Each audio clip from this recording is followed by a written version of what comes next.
Fabrizio Romano confirms one star's exit from Manchester United. Ten Hag speaks out about people accusing him of wasting 400 million on transfers and says he is not to blame. We've got a big transfer update coming in from Fabrizio Romano on Inacio to Manchester United. What is the news on Inacio? What's the likelihood of that deal happening? And why do Manchester United want Inacio? And why could it be a good signing? More just general transfer updates on Bruno Fernandes, his future. Then interesting story coming in from Amrabat's brother about sort of the Casemiro-Amrabat situation in the FA Cup final, and Amrabat being picked over Casemiro. Casemiro was dropped. He wasn't injured. So, is the stories about, Casemiro and Ten Hag, little fallout for the FA Cup final true, or is this just jumping on pure speculation? Hello and welcome back to Alice Talks Football. Please give me 10 minutes of your time, hit that like button, subscribe if you're new, and let's get through into all the latest Man United news today, starting with this first story on the screen, which is the outs, which is coming from Fabrizio Romano saying that Amari Forson is set to leave Man United as a free agent when his contract expires in June. So that is confirmed by Fabrizio Romano that Amari Forson will leave Manchester United. And I have to say, there was a good player in Forson. I think when he did play for us, he got that good assist versus Wolves, but he was nothing special. He wasn't better than Garnacho and he wasn't better than Ahmad. And I did think it was weird that he started over Ahmad all those games. I think he was playing over Ahmad because Ten Hag rated him and wanted him to stay. And even though he was getting minutes, getting time on the bench, he didn't want to stay. And I think maybe we were playing him over Ahmad to get him to sign a new contract, which obviously didn't work.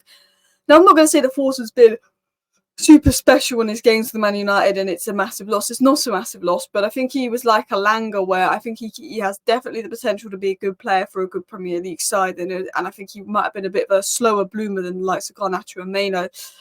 So it's a bit disappointing to lose an academy player, especially one that is rated highly. But at the end of the day, is he better than Ahmad? No. Is he better than Garnacho? No. Is he better than Lise? No. Is he better than Rashford? No. He's not really going to have much opportunity here. You've got Shea Lacey coming through as well. I don't think it's the end of the world. Ten Hag wanted him to stay. The club wanted him to stay. But the guy got minutes. The guy got more minutes than Amad Diallo at one point. And he was all right. For a 19-year-old, his performances were fine.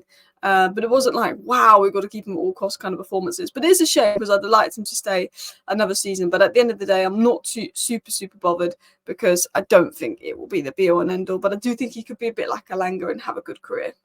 So that's the first official story, and that is confirmed news. But let's get into some stories coming in from Romano that isn't exactly confirmed news, but something to keep an eye out for. And that is this on Inacio. Romano said that Manchester United and Liverpool have both been monitoring Goncalo Inacio and his release clause worth €60 million, which is £50 million.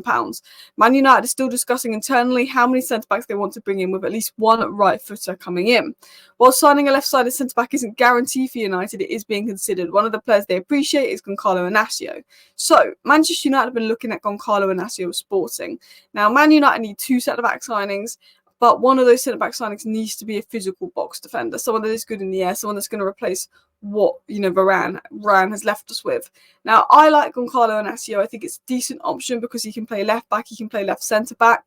The only thing is he doesn't offer or bring in a completely unique profile. He's a sort of hybrid between Luke Shaw and Martinez. He's a Nathan Ake kind of player where his weaknesses are the same as Martinez's weaknesses, his strengths are the same as Martinez's strengths. If Martinez is injured, brilliant, because, well, not brilliant, we don't want Martinez to be injured, but if Martinez is injured, Inacio is the perfect replacement if Martinez is injured, because he can literally do what Martinez does. And obviously, he can fill in at left back as well if Luke Shaw is injured. And if we don't sign a left back, well, you get 2 and 1. I guess if you want to spend 20 million on a left back and 30 million on a second centre back and you get Inacio for 50 million, you get in your 2 and 1. And I think it's very good, but it is a backup signing. Do you want to spend 50 million on a backup signing? At the end of the day, it's going to be Martinez and the right centre back starting, and Inacio as the backup. Do you want to spend that kind of money on a backup? I think only if you raise a significant amount of money in sales, and it's not going to impact the budget we have to spend on DM, Elise, other positions. I think Inacio is a great player. I'm a massive fan of Inacio, and I think he could be a good signing for us. I think, is it necessary is the one thing. Would I be happy if we signed him? Yes, but is it necessary? Because it's interesting, because you look at Goncalo Inacio and you look at Branthwaite, and I think Branthwaite brings us what we're missing, which is aerial, dual winner, defensive actions. Branthwaite is that box, compact defender, which brings us what we're missing, particularly in losing Varane. But Inacio brings us what we're missing when Martinez was injured. Branthwaite brings what we're missing in the squad in general. People compare him to Maguire, but he's not that similar to Maguire. And a Branthwaite is a profile that brings something unique, but Inacio brings what we're missing when Martinez is injured. But if Martinez stays fit most of next season, I don't think Inacio is the most needed signing. Now, I do think on Branthwaite, 21 years of age, the only thing about Branthwaite is the price tag. I like Branthwaite. I think he's a good player. There is question marks about his ability on the ball. But if you can get him for 50 million or less, I go for Branthwaite. If you can't, I look elsewhere. Now, one thing I would like United to look at is Hato of Ajax could be available for about 30 to 35 million. He can play left centre back, left back. Calafiori could be available for 25, 30 million. He can play left centre back and left back. For me, it all really depends on the price, but I do think a Todibo or Lenny Euro needs to be the first centre back that we sign. Do let me know your thoughts down below on Goncalo Inacio. Now, I want to get into some of Ten Hag's comments, because one thing about Ten Hag is there has been a lot of money spent. A lot of money spent on Casemiro that was aging, Mason Mount with 1 year left on his contract that's been injured all season, and of course the £85 million on Antony. Now, the Sun is saying this: Erik Ten Hag insists he's not guilty of blowing 400 million of Man United's cash on fees for players like Antony, Casemiro and Mason Mount, whose signings he claims were sanctioned and valued by Richard Arnold or John Murtough, which is true. Now, the Sun have spun Erik Ten Hag's quote into more of a headline. Erik Ten Hag's quote is, at the end of the day, these were the players I wanted, but I wasn't the one that paid the price for them. I wasn't the one that valued them at that price. Ten Hag wanted Antony, but he said he never valued Antony at 85 million. You can't blame him for that. That's what Arnold and Murtough did exactly. You know, Ten Hag's recruitment hasn't been great, but at the end of the day, if Manchester United had employed proper sporting people that knew what they were doing, when Antony went over 50 million, they probably would have pulled the plug on it and said, Erik, we've got to look elsewhere. We don't value him at more than 50 million. Erik Ten Hag would be like, fair enough, because I think Erik Ten Hag himself, as much as he wanted Antony, knew he wasn't going to be worth 80 million. So I think you have to look at it and look at the situation and say, well, to be fair to Ten Hag, Richard Arnold and John Murtough, they were the ones that wanted to spend that amount of money on Antony, Casemiro and Mount when we could have got them for a little bit cheaper or gone for alternatives. Now, Omar Barada and Jason Wilcox and Jim Ratcliffe are trying to make it clear, you know, if Branthwaite isn't available at 55 million or less, they will go for alternatives, which makes me want to go back to the Inacio news. Could Man United be putting out these stories or making an approach for an Inacio to sort of scare Everton into the fact that they're looking at another left-sided centre-back to maybe as a negotiation tactic, or are they genuinely interested in it? Or is this a negotiation tactic to hurry Liverpool along? You never know.